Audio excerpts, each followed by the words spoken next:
The silence was the worst part. They stood there, all of them, watching me pack my things. The air hung thick with unspoken accusations, with years of simmering resentment finally boiling over. I could feel their eyes on me, judging, condemning. They thought they had won. They thought they were finally rid of me.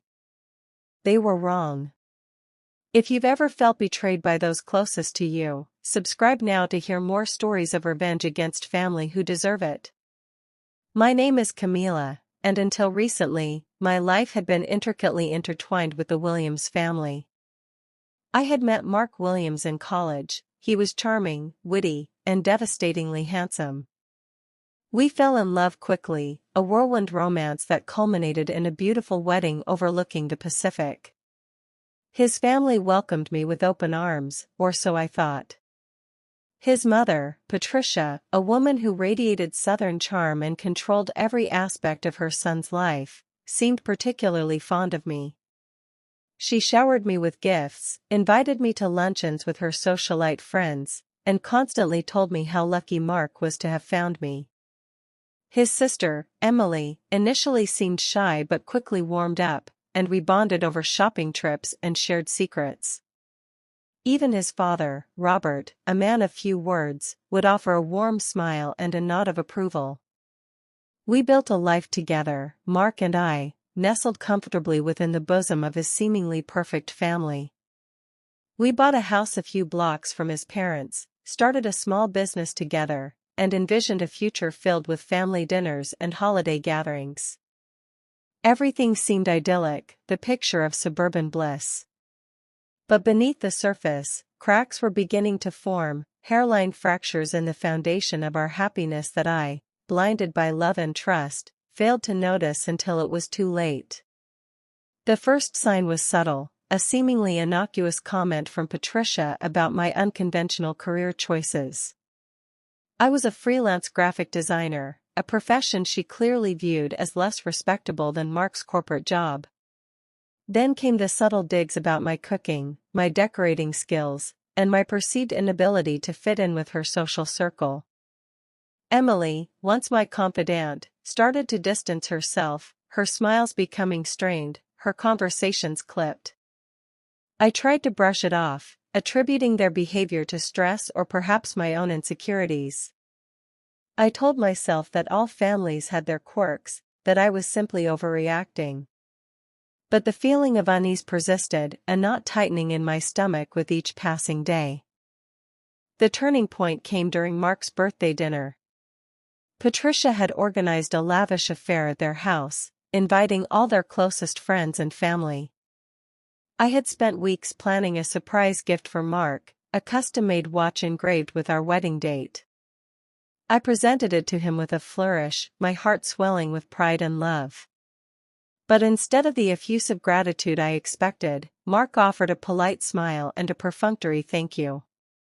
Patricia, standing nearby, seized the opportunity to interject. "It's lovely, dear," she said, her voice dripping with sarcasm, "but Mark already has so many watches. Perhaps something more practical would have been better." The comment stung, but I forced a smile and tried to laugh it off. Later that evening, as the party wound down, I overheard a conversation between Patricia, Emily, and Mark in the kitchen.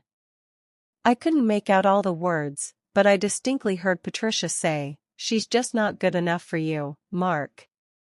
You deserve someone who understands our family, someone who can contribute more."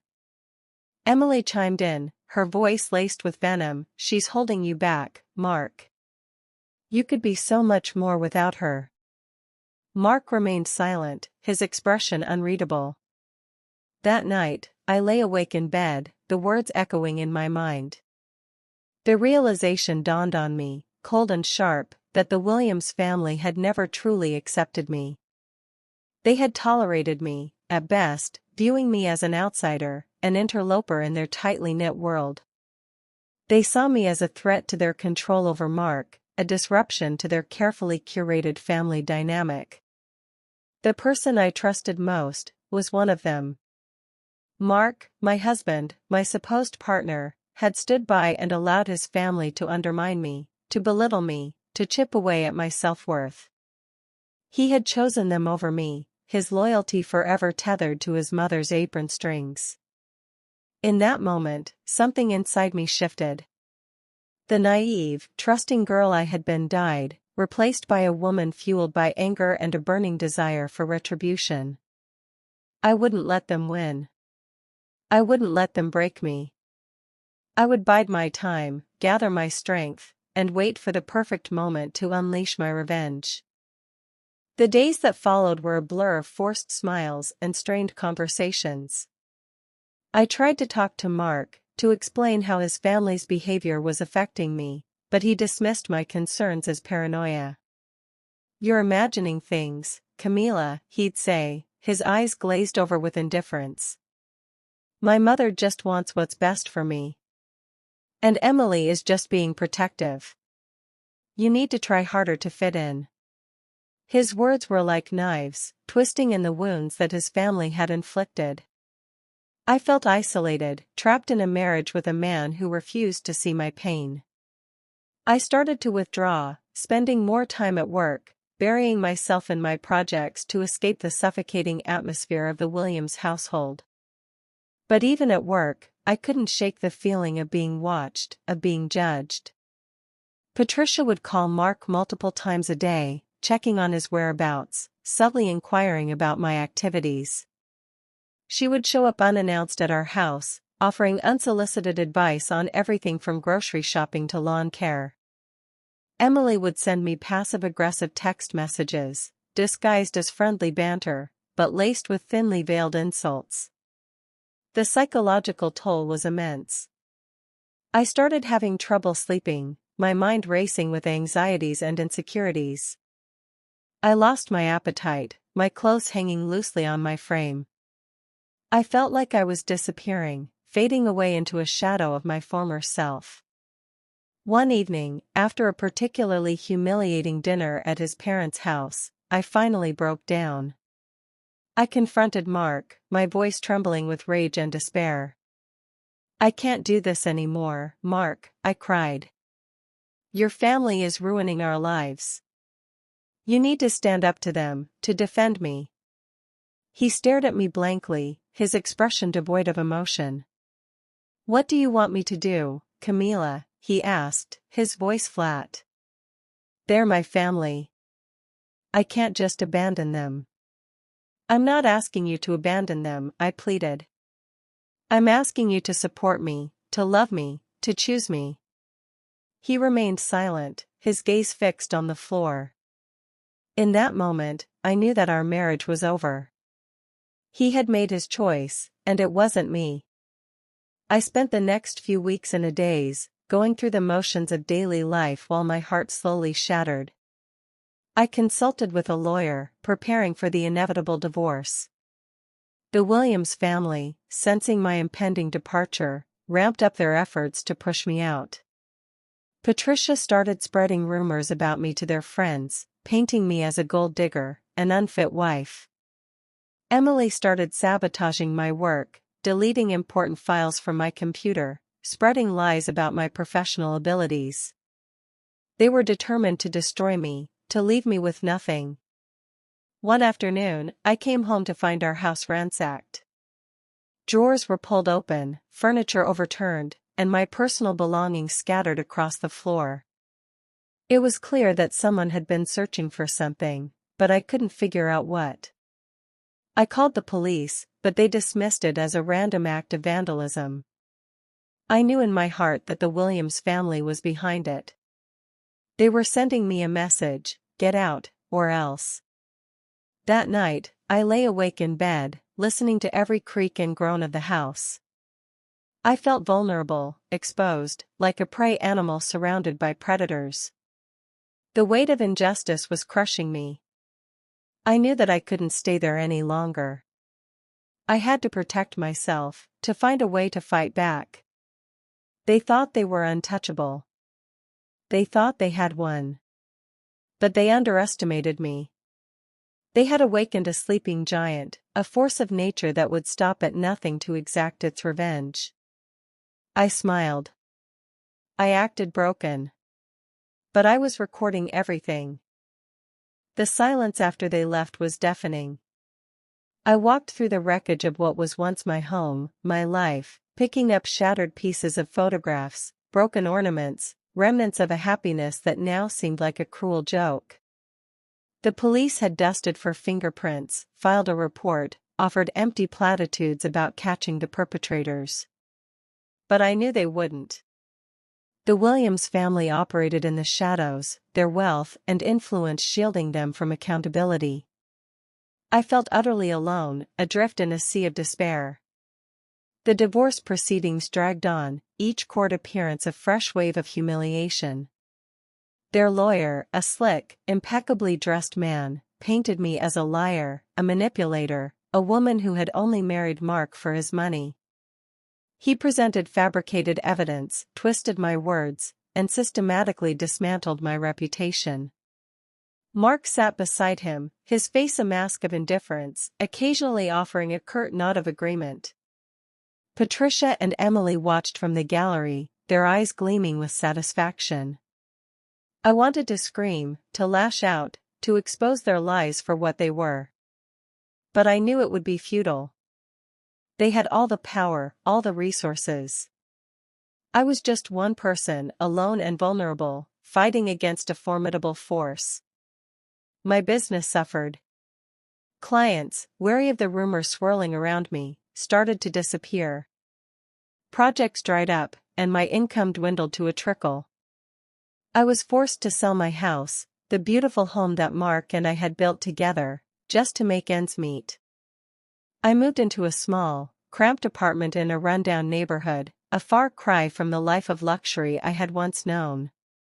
I spent my days scouring job boards, sending out resumes, desperately seeking any kind of work to keep myself afloat. But the rejections piled up, each one a crushing blow to my already fragile self-esteem. I started to question everything, to doubt my abilities, to wonder if I was truly the failure that the Williams family had made me out to be. One night, I sat alone in my apartment, staring out the window at the rain-soaked streets below. The city lights blurred into a hazy glow, mirroring the turmoil in my mind. I felt utterly defeated, stripped of my dignity, my dreams, my hope. The darkness closed in around me, threatening to consume me entirely. I considered ending it all, of simply giving up and escaping the pain. The thought was a seductive whisper in my ear, promising oblivion, a release from the relentless suffering. But then, something flickered within me, a tiny spark of defiance that refused to be extinguished. I thought of my grandmother, a strong, resilient woman who had overcome countless hardships in her life. I remembered her words, "Never let anyone break you, Camila.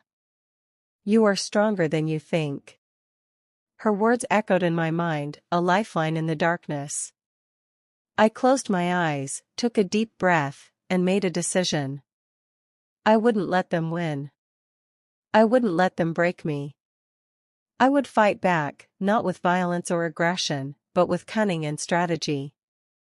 I would use their own arrogance against them, exploiting their weaknesses, unraveling their carefully constructed facade. The exact day they tried to end me, I exposed the truth. The first step was to gather evidence, to document their lies, their manipulations, their crimes.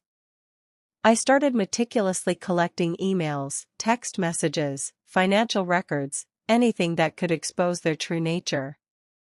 I spent hours poring over documents, piecing together the puzzle, uncovering a web of deceit that stretched back for years.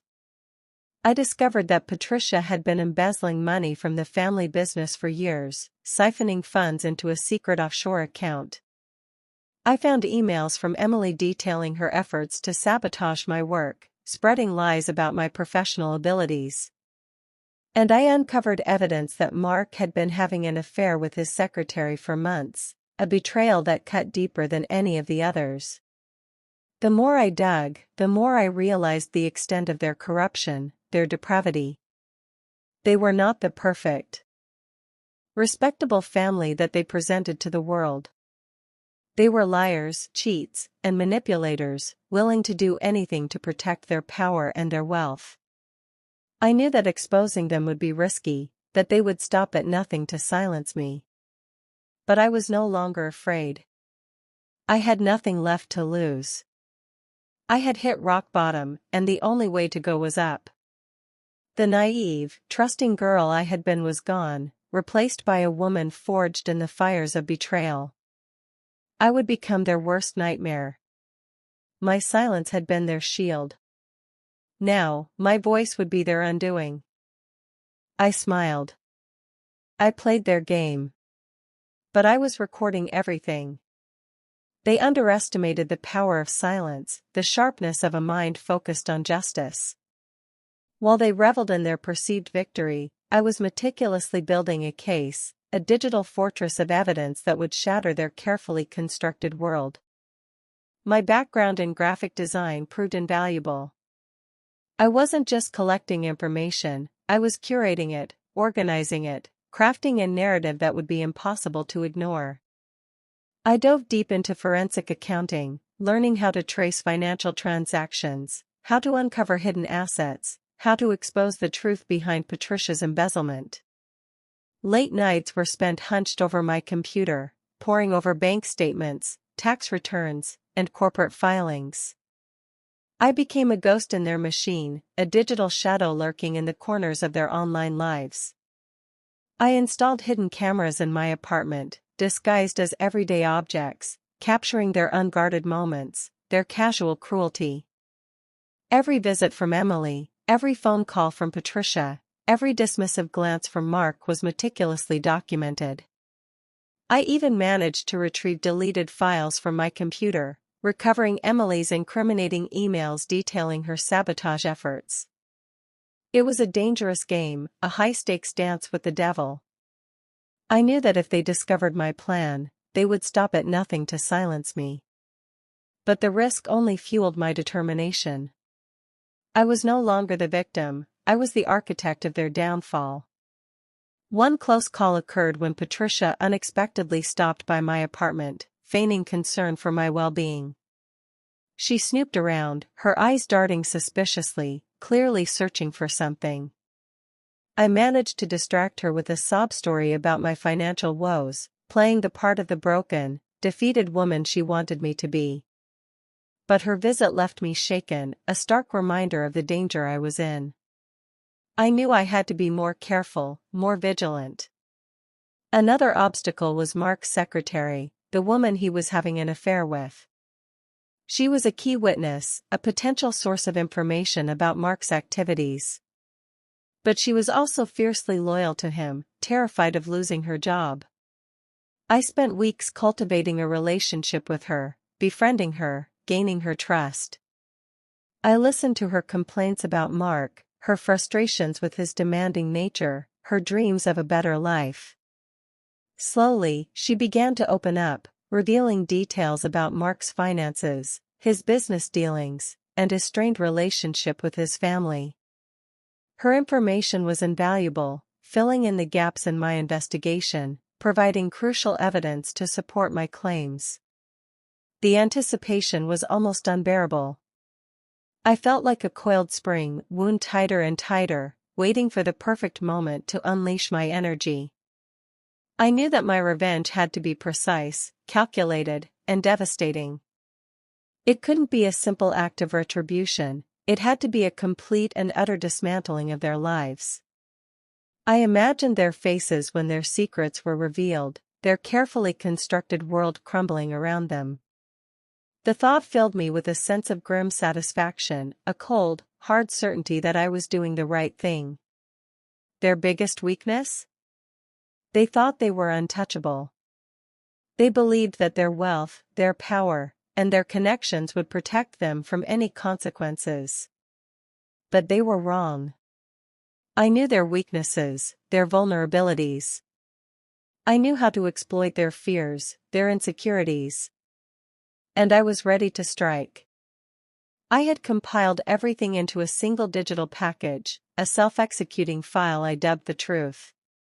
It contained all the evidence I had gathered, Patricia's embezzlement records, Emily's incriminating emails, Mark's infidelity, the hidden camera footage, and the secretary's testimony. I wrote a detailed account of their abuse, their manipulations, and their crimes, laying bare their true nature for the world to see.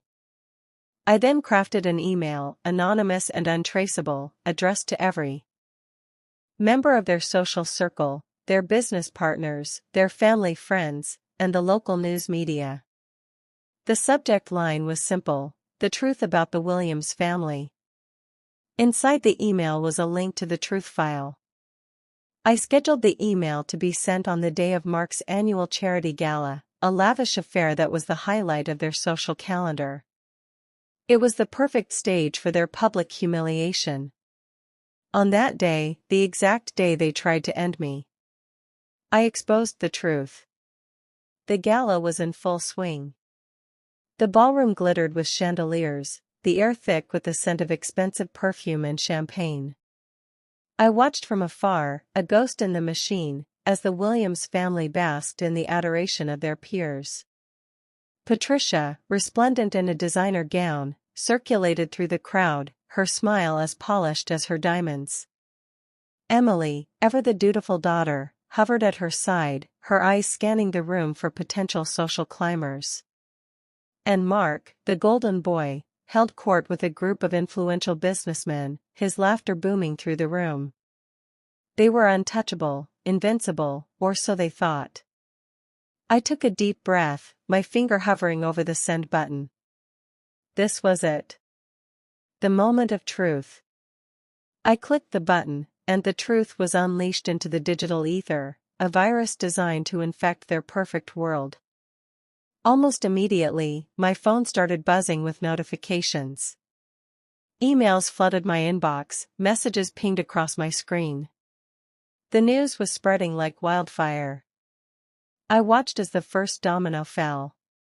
A business partner discreetly excused himself from Mark's circle, his face etched with concern. A socialite whispered urgently into her phone, her eyes darting nervously towards Patricia. The room began to buzz with hushed conversations, the air of celebration replaced by a palpable tension. Then, the first scream. It came from Emily, who had just opened the email on her phone. Her face contorted with rage and disbelief, she lunged towards Patricia, shouting accusations that echoed through the ballroom. Patricia, her composure shattered, slapped Emily across the face, sparking a chaotic brawl that sent champagne glasses flying and designer dresses tearing.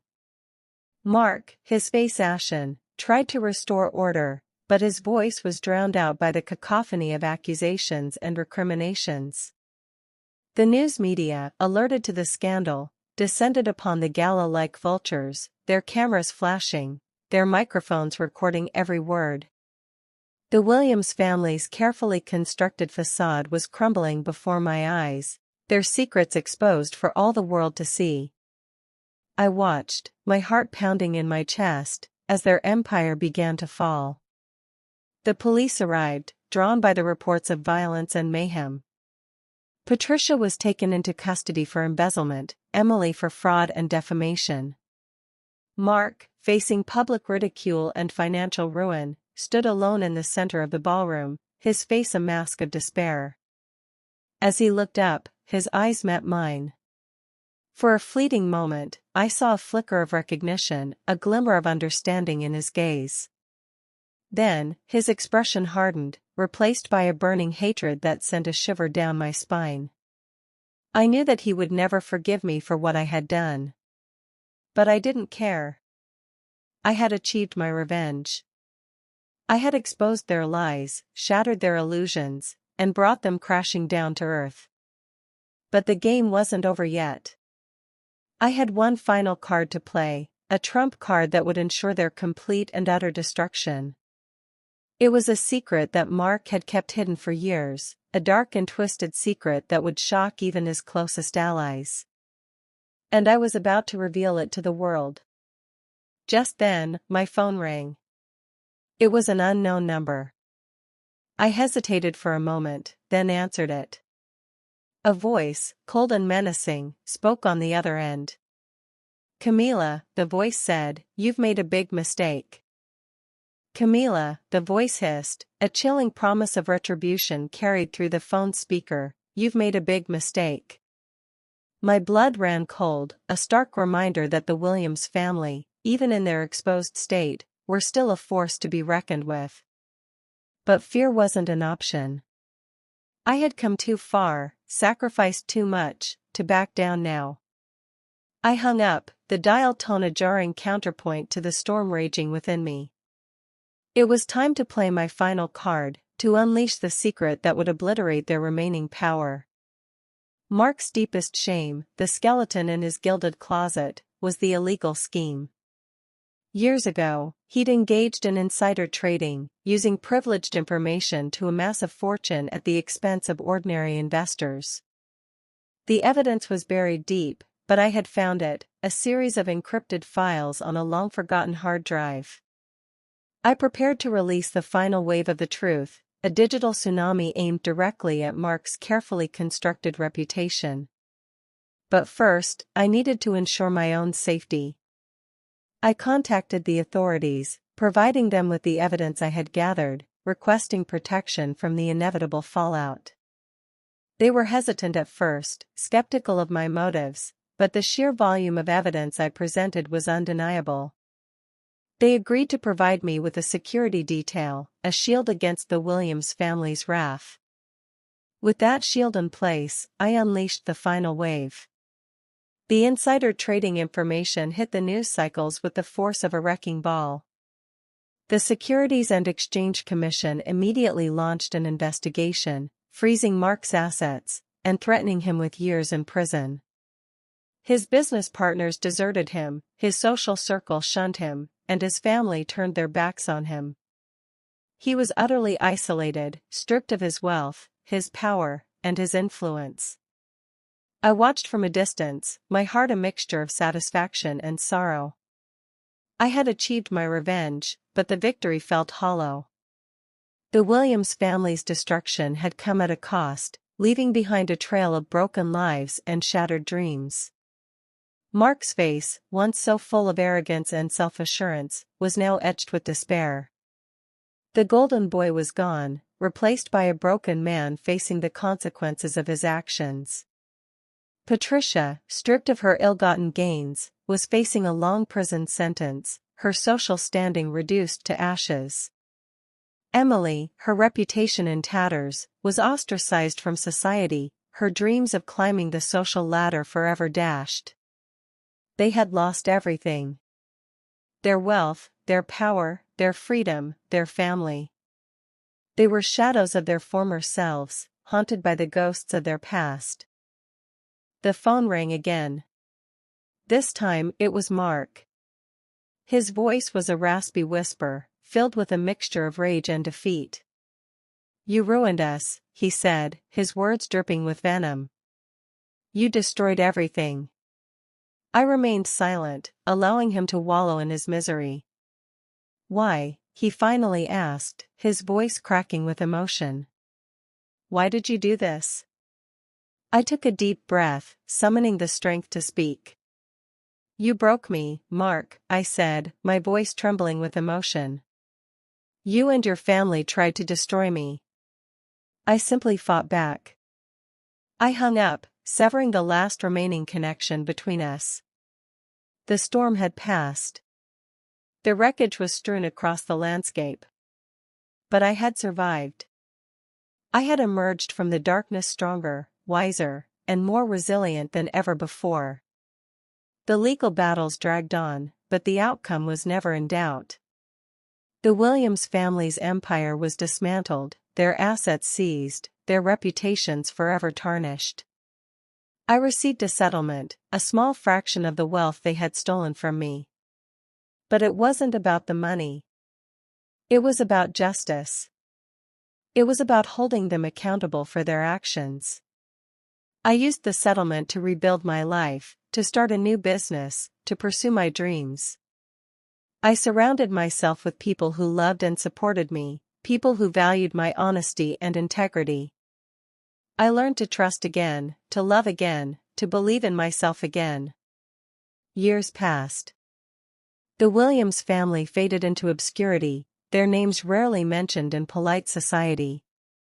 I occasionally saw them in the news, their faces gaunt and weary, their lives a constant struggle. They were a cautionary tale, a reminder of the consequences of greed, arrogance, and betrayal. As for me, I moved on with my life, carrying the scars of the past, but determined to build a brighter future. I never forgot what they had done to me, but I refused to let it define me. I chose to focus on the positive, on the lessons I had learned, on the strength I had discovered within myself. They lost everything. I just smiled. Revenge isn't sweet. It's necessary. Would you have done the same? Let me know in the comments. Subscribe for more justice.